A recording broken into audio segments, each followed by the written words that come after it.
Okay, let's talk about stress, a stretch to alleviate and address the stress that we feel. The muscle group is associated with the back of the shoulder, the teres muscles, minor and major, the triceps.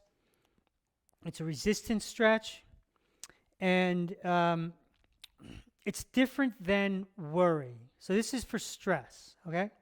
We'll do one arm at a time, and you'll want to do 3 sets of 10 or as many as you need. So we'll be down on the mat. We'll have one elbow down. Get your shoulder over your elbow, and I like to press my hands together in prayer hands. So if I'm doing my left shoulder and arm, I want my hands to be up toward 1 o'clock. Lean forward and then pull the elbow back to engage. Yeah, there you go. It's all engaged right in there.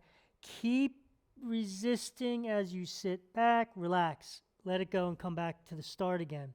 So we're resisting as we lengthen the muscles we want to stretch. We're relaxing and returning. You want to keep your ribs up to maintain the resistance and keep the stretch in the target muscle.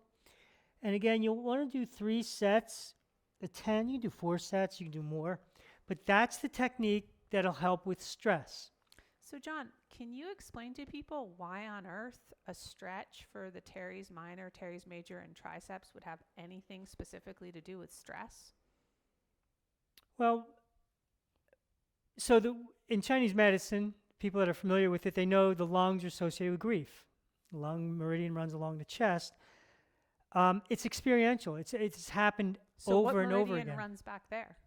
Skin.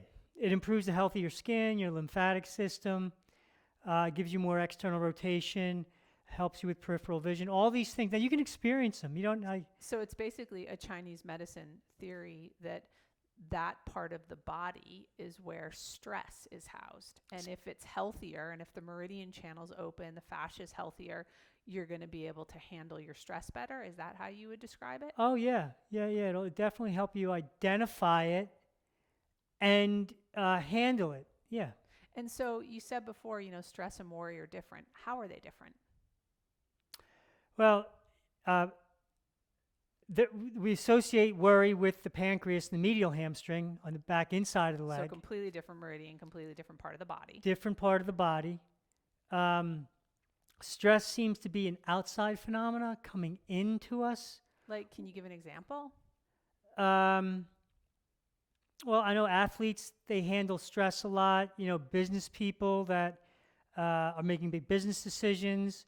If you're in an environment where there's some challenging noise produces stress. So all of these different environments can produce stress.